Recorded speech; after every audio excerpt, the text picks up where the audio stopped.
જયેશભાઈ ગેલાભાઈ દીવરાણીયા. જયેશભાઈ ગેલાભાઈ દીવરાણીયા. જયેશભાઈ આપણું ગામ ધંધુસર, ધંધુસર, તાલુકો વંથલી, અને જિલ્લો જુનાગઢ.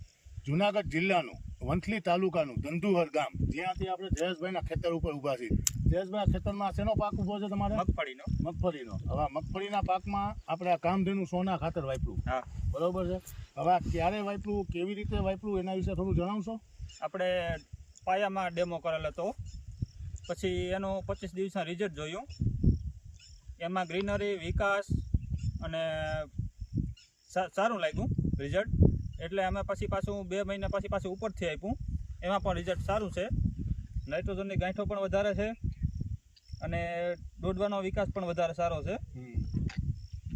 હવે અત્યારે આપણે શરૂઆતમાં એક જ બેગ લઈ આવ્યા હતા. હા, શરૂઆતમાં ડેમો માટે એક જ બેગ લઈ આવ્યા હતા. હવે ટોટલ આ તમારે કેટલા વીઘાનું વાવેતર છે? 9.5 વીઘાનું. 9.5 વીઘાનું. હા. હવે 9.5 વીઘાના વાવેતરમાં તમે એક બેગ લઈને કેટલા વીઘામાં નાખ્યું હતું આ ખાતર?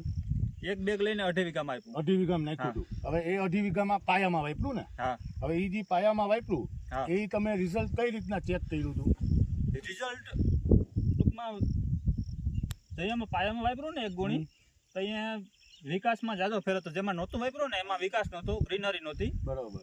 અને જેમાં વાપર્યું હતું એમાં ગ્રીનરી અને વિકાસ પણ સારો હતો. બરોબર. એમાં ગ્રીનરી વિકાસ સારો થયો હતો. હા. હવે પાયામાં એક બાજુ 2.5 વીઘામાં આપણે નખાઈ ગયું હતું. હા. પછી વરસાદ આવ્યો પુષ્કળ. બરોબર. હા. તો એ જે વરસાદ પડ્યો હા. એમાં જેમાં નથી નાખ્યું અને હા. જેમાં નાખ્યું હતું એ સમયમાં કોઈ બીજા કઈ ફેરફાર જોવા મળ્યા કે પીડાશ વધી હોય કે આમાં જેમાં નાખ્યું હોય એમાં પીડાશ ન આવી હોય? જેમાં નહોતું નાખેલ તો એમાં પીડાશ હતી. બરોબર. ક્યારેય ગઈ જ નહોતી. અને જેમાં નાખેલ હતી ને નાખ્યું એમાં પીડાશ આવી જ નહોતી. એમાં પીડાશ આવી જ આવી જ નથી. નહોતી. અને એ જે રિઝલ્ટ જોયું એક બેગનું, હા. એ પછી ઉપરથી ડોઝમાં આપણે નાખવા માટે બીજી કેટલી બેગ લઈ આવ્યા? 7 બેગ લઈ 7 બેગ લઈ આવ્યા. એ બધું ઉપરથી ઉડાડી દીધું. હા, ઉપરથી ઉડાડી. આપણે ઓલા બીજા રાસાયણિક ખાતરો ઉડાડીએ હા. એની જેમ. હા, ઉપરથી જ. બરોબર. ઉપરથી ઉડાડી. હવે એ ઉપરથી ઉડાડ્યું, હા. એમાં પાંદ ઉપર ને દાણા અમુક પડ્યા હોય. હા. બરોબર છે. તો હા. ક્યાંય પાંદ બળ્યું હોય કે કોઈ દાગ જાતની પડ્યા હોય? ક્યાંય સાઈડ ઇફેક્ટ નહીં. કોઈ જાતની સાઈડ ઇફેક્ટ નથી ને? નહીં. બીજા નંબરમાં જયેશભાઈ કે ઉપરથી નાખ્યું આપણે ખાતર, એને કેટલા દિવસ પછી એનું રિઝલ્ટ દેખાવાનું ચાલુ થયું તમને? 12 દિવસે. 12 દિવસે. હા.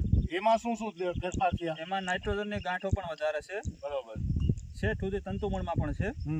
અને જે આ છે ને બીબર છે નાની, એ નથી વાપરેલ એમાં નથી. અને જેમાં પાછું આપેલ છે ઉપરથી એમાં વધારે છે. બરોબર. એટલે ટૂંકમાં આ જે દાણાના બંધારણ છે, હા. જે સંખ્યા થવી જોઈએ પોતાની, એ વધવા લાગી એ એમાં. વધવા લાગી. એટલે એનો મતલબ કે ઉત્પાદન વધશે એમાં તમારું. વચ્ચે હા. બરોબર. અને જેમાં નથી નાખ્યું હા. એમાં આટલો બેઠાર નથી દેખાતો. એમાં એટલો નથી. નવી જે બીબર ને બંધાવવું જોઈએ, જે દાણો એનો કોઈ બનવો જોઈએ, હા. એ ઓછો છે. એ ઓછો છે. બરાબર. જે રીતે જયેશભાઈએ જણાવ્યું કે પહેલી થેલી એમને ખાલી એક ડેમો તરીકે વાપરી હતી પાયામાં, એમાં એમને પૂરેપૂરું રિઝલ્ટ દેખાણું 20 થી 25 દિવસે ઉગાવામાં, વૈધમાં, એનો જે કલર આવવો જોઈએ એ બધામાં. એ જોયા પછી એમણે બીજી આ 7 બેગ વાપરી કામધેનુ સોનાની ઉપરથી ડોઝમાં વાપરી. કોઈ દાણો પાંદ ઉપર રહી ગયો હોય તેમ છતાં બી પાંદ ઉપર કોઈ જાતનો ડાઘ નથી પડ્યો અને કોઈ જાતની આડઅસર નથી થઈ છોડને. અને એનું રિઝલ્ટ એમને 10 થી 12 દિવસે દેખાણું કે જેની અંદર મગફળી પીળી પડી ગઈ હતી એ કલરમાં આવી ગઈ. નાઇટ્રોજનની ગાંઠો છે એ તંતુમૂળ સુધી એનું બંધારણ થયું અને નવી ફૂટ આવી આંગાની. જે દાણાનું બંધારણ થતું હતું એ દાણાનું બંધારણ વ્યવસ્થિત થાય છે. અને જેમાં નથી નાખ્યું ઉપરથી એમાં આટલું બંધારણ નથી, બેઠાર આટલો નથી એમાં. બરોબર ને જયેશભાઈ? ઓકે. હવે આ બધું રિઝલ્ટ જે જોયું હા. એ જોયા પછી રાસાયણિક ખાતર વાપરવાનું મન થાય કે કામધેનુ સોના? કામધેનુ સોના. કામધેનુ સોના જ વાપરવાનું મન થાય ને? કામધેનુ સોના. બીજું કે આની યાર એક પાવડરનું પાઉચ આપવામાં આવ્યું હશે, હા. સિલ્વર કલરનું, હા. એ બરોબર મિક્સ કરી દીધું હતું? હા, બરાબર. બરોબર ને? હા, એક્ટિવેટ પાઉચ. આ બધી વસ્તુ તમે જે ખાતર વાપરીને આ જે રિઝલ્ટ લીધા, હા. એ હવે બીજા જે લોકોએ રાસાયણિક ખાતરો વાપર્યા છે હા. એની યારે ક્યારેય કમ્પેર તમે કર્યું હતું મગફળીને કે તમારા ખેતરમાં જે મગફળી અત્યારે ઊભી છે હા. અને બીજા લોકોના ખેતરમાં જે મગફળી છે એમાં કોઈ ફેરફાર તમને જોવા મળે છે અત્યારે? અત્યારે જોવાનો મને હજી વાર લાગે. બરોબર. અત્યારે બધું એક સરખું જ છે ને? જે મણું કોઈ સડે ને આપણો માલ ત્યારે ખબર પડે. ત્યારે એનો બી ખ્યાલ આવશે ને? ત્યારે એનો બી. અને અત્યારે જે રીતની એની ગ્રીનરી જે હોય તો હોવો જોઈએ, આ કેટલા દિવસની મગફળી થઈ છે? 80 દિવસ. 80 દિવસની. તો 80 દિવસની મગફળીમાં જે બેઠાર હોવો જોઈએ, જેની વય હોય છે, બધું કમ્પ્લીટ. બધું કમ્પ્લીટ. કોઈ જાતનું એવું નહીં ને કે ભાઈ આ ખાતર લઈને આપણે પસ્તાના હોય? નહીં. નહીં ને? નહીં. બરોબર. હવે કંપનીને આપના વતી ક્યાંય રેફરન્સ આપવો હોય તો આપનો મોબાઈલ નંબર જણાવશો?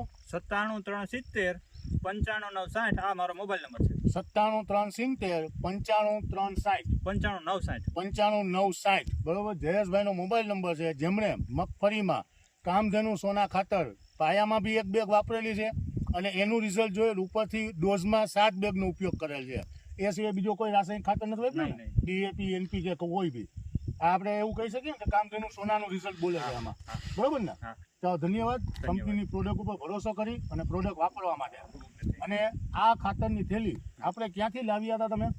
આપણે ભાઈ માલદાભાઈની દુકાન હતી. કઈ જગ્યાએ છે માલદેભાઈની દુકાન? આપણે સાપુર ફાટક, સાપુર ફાટકે. હા, સમન્વય બરાબર. હોસ્પિટલ પાસે. સમન્વય આપણે કેન્સરની જે હોસ્પિટલ હા. છે એની બાજુમાં. હા, એની બાજુ. માલદેભાઈ, અત્યારે આપણે ખેતરોની વિઝિટો કરવા નીકળ્યા છીએ. બરોબર, તમે જે રિઝલ્ટ જુઓ છો, તમને જે ખેડૂતોના અભિપ્રાય મળે છે એનાથી તમને કેવો સંતોષ છે? ને પૂરો સંતોષ. બરોબર ને? કે આજે કંપનીનું તમે કામ લીધું છે, બરોબર, અને તમે કંપનીની પ્રોડક્ટનું વિતરણ કરો છો આ બાજુના એરિયામાં, તો તમને કે એવું નહીં ને કે ભાઈ આપણે ખોટી પ્રોડક્ટ આપીએ છીએ નહીં. ખેડૂતોને, એવું કોઈ લાગતું ના નથી ના ને? એવું કઈ નહીં. બરોબર.